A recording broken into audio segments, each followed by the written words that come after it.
15 minutes of the show. Two of the best of the Pod Paraja, like the orange pinks. Where's the round, the round that you said was the ideal one? Let's start with that one. That is, yeah, let's pull this up and get it out of the bottom of the piece over here. This I thought was such ideal color. Just under 5 carats, but you pay a premium for a round. Is that not a perfect cornflower? In Sri Lanka, they consider it a little bit light, but in Sri Lanka... Do you want to take it out? Mm-hmm. Sure, I can take it out. Well, in Sri Lanka, isn't the light different? Yeah, the light, the colors there will appear about, appears about 10% darker when it comes to the U.S.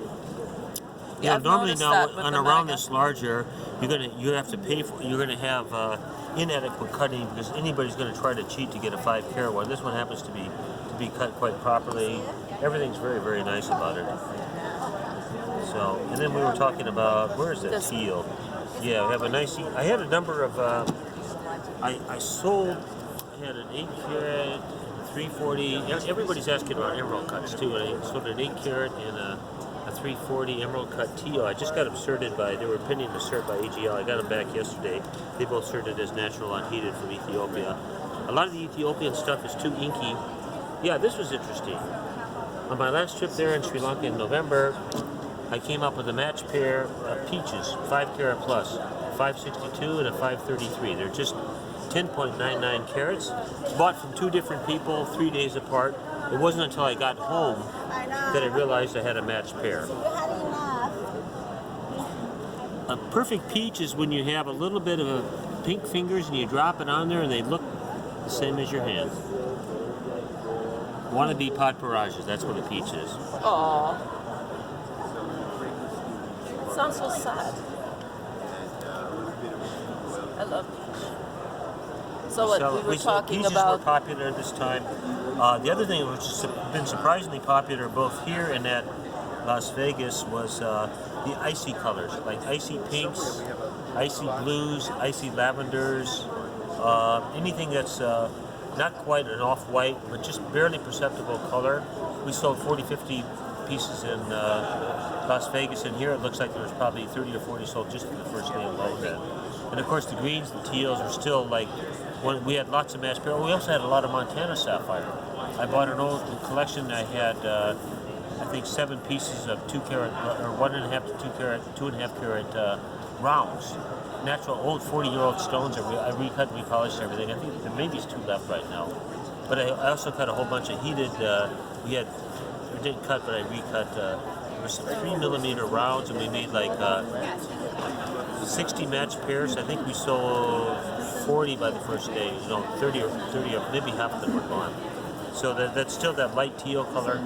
That's still a popular thing that people are We choosing. see a lot of spinel being sold, so a lot of gray spinel. Everybody was asking about gray spinel, and I had virtually none left. I have some lavender, lavender grays, but and no. Vietnamese lavender. Those seem to be going well as well. Yeah, but I didn't have. I don't have the Burmese is where you get the real gray. In Vietnam, I don't get the gray, and Burma's been so difficult with lack of production and pricing over there that I haven't been there. I've met some people in Bangkok, and the prices are such that I don't want to put my money in it. But there's been interesting things show up here in Tucson. Besides for the Demetoid and the Russian Emerald, I'm looking at some major tricolor, bicolor tourmalines from Mozambique. I just made an offer on the parcel that will cut. There's maybe 3 stones that will cut over 100 carats. It's huge, and we're a little bit apart, but I probably will end up with this because of the lack of anybody else who's willing to, as cash, to write a check that'll cover it. It's an expensive lot. They're asking $200,000 on the lot. So, But they'll make really there's big 10. stones. There's 10 bicolor. Yeah, there's a couple of them have a little bit of problems with them. All of them are clean except for one is a little bit on end. But for a parcel out of Mozambique of this large and that, it's exceptional. You just don't see. You see one piece with 5 defective ones. Everyone here is workable. It's I want to get it, but I have to budget. Sapphires is my one thing that's guaranteed. I don't think twice about whatever money I spend on sapphire. It's the right thing. On something like that, if it's going to cut into my sapphire money, then I won't do it. But the show's going really, really well. So I will probably end up with it as they have a lack of choice. But at the same time, they were here. Somebody's coming to sell me some Pakistani peridot. I want to get some of the beautiful mint-colored stuff that looks like a mint Gloucester garnet. Yeah, that's That sold well here at the show, and that man was the guy that had the supply last time for me, and I have two people trying to sell me some Russian Demetrite garnet here that came in at the same time. So it's been a busy lunch hour here. Everybody comes when it gets a little bit quiet. But there's only one boss to look at the rough and do it. So. Anyway, but let's go down. And of course, you know, you want to see a collection? Who else will have a piece? It's too cool that you can't stock anymore, and that's there. But one thing we've stocked all this here. This is bread and butter. Matched pair of unheated blue rounds, sapphires. That's something that every Tucson, maybe 40, 50 boxes will go. Miranda just got done restocking about 30 of them in here. We bought about 2,000 boxes down to restock, so after the opening day, this looked like it was shelled out. There was giant holes everywhere there, and she's refilled everything, so it looks... So there's still, even after day 3, there's plenty of new choices coming out of stuff that was not for sale or put out earlier. We got a lavender, still some yellows. There's the astrological people buys yellows. Some color change there. This is about released. The fancy sets have been real. Well, we don't have any more to replace these there. We sold a lot of them, and I had some smaller. Yeah, I know people are you doing sold some too, because I bought this one, and that one. Yeah, and there's a lot of melee. I had even smaller stuff first that was day. like under 4 millimeter.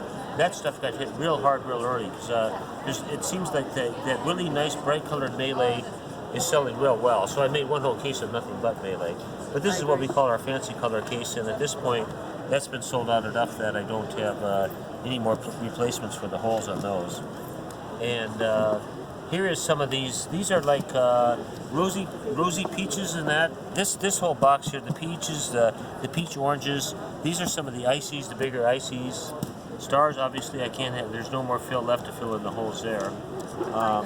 But these are some off-whites. But these colors, you know, then I separate out the peach like a lavender peach, a rose peach, you know, a honey peach, cinnamon peach, orange peaches. I try to split everything out to make it easier for the buyers. And the greens were hit so bad, we had this, there was a double layer here, and I think we pulled out, there's maybe 120. We can't fill any more in there. We've had to pull out an empty 60 and an empty 30 out of here. We have no replacements. They were particularly well, especially 5 millimeter, 5.5 millimeter round match pairs. We sold dozens and dozens, and there's maybe one or two. Do we have any? Yes, I have a couple, three Montana, bigger Montana sapphires left. This is 40-year-old material. The polishing, the cutting was okay, the dimensions on it, but the polishing was horrible. I had to recut them.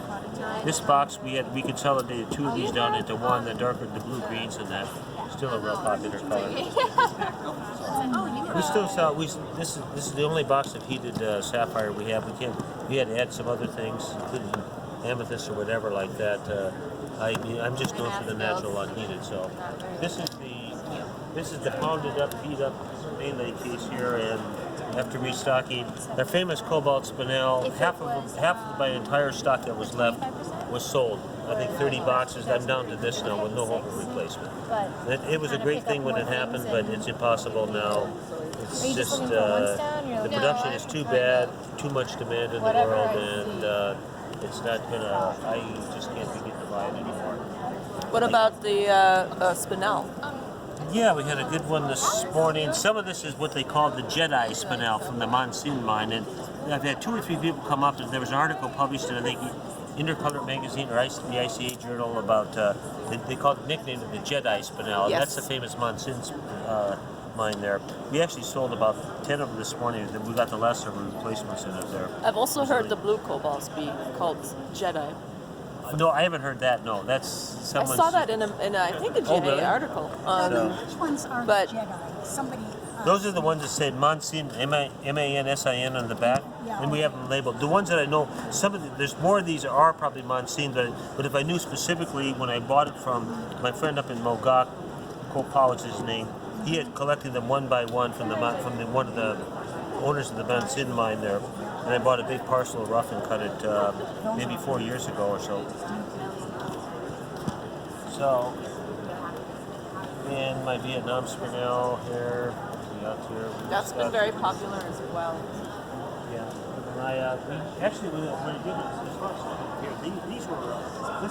This was brand new. I just bought at the show, and between the pairs and the single stones of these Russian ones at our wholesale discount level, they did really well. So I'm going to probably get a few more here. This trip That'd be good. I because didn't I have- have this box, that box, and that box so for us. yeah, and I to had keep. this is some of the unheated. This is rough Pangier Emerald. I couldn't find very much. This was a big parcel I bought rough a year ago and cut. This has been getting some popular. I bought some of this oiled material from SWAT. Almost all that material is oil, but that's been recently given a lot of press because some French company is trying to do this ethical sourcing thing, and this area was under the control of the Taliban for a couple of years back, about 5-6 years ago. Yeah, I would have said 5-6 years ago. Nobody knew what was. But the government retook it, and then so they're actually having the women there do the cutting there, and they're doing a big marketing thing. You pay a premium price, but it's like having the women cut it, it's source to source, whatever like that. And so that's been a big thing. That's appeared in Intercolor and another gem magazine. So there are people asking about such things. We did cut up last year in Tucson. The front I got it cut in May, but no, it was later than that. It was September. Some of these, real peach-like morganites there. No treatment there. It's hard to get them without treatment, but color stable. This came out of Nigeria last year. It's fine. The color's real additive in the barrel. So if you get a 1 to 2 carat morganite, like from Afghanistan, it's going to be almost color. It's a very perceptible pink. And if you have, if this was like in the bigger sizes, like in the 20, 15, 20, 7 carat size like that, the color would be more apparent. For this small size, it's hard to get something with that much color in that size. Yeah, that's true. So anyway. Okay. That's our auto thing, and then of course our rare collector stones for everything from Halloween to this is strange. I'll put you to the test and see if you can identify what this is. Do you know what fuchsite is? I have heard the name, and that's You have heard the name because sometimes you find it in ruby deposits. It is actually a chrome mica. Can you imagine cutting mica? I think the hardness is probably 2. Oh, can you imagine setting it? My setter. Can you imagine? No, this is going to stay in the box. Yeah, I think so. In your It is- box. It's going to be for a collector, yeah. Just anybody. I mean, So we my sell- setter already says that setting small pariba is like setting soap bubbles. So I think we'll leave it at that hardness for him. Yes, but we do lots of. We're probably the biggest supplier to the Japanese rare stone gem market in Tucson. We just pile it up here, and it's utter chaos on opening day. In the first hour, 300 boxes will sell. That's a No, lot. we had. Yeah, I know. people I saw using- it there no, on the first the- day. the I black- couldn't even. I tried to take a picture, and Black all I saw trays- was people. Black trays do not work. We hand out mineral flat tops for people to fill. I'm not joking. They just finished a 168 box invoice yesterday and 120 for the Japanese on the first day. Well, that explains why my invoice isn't done.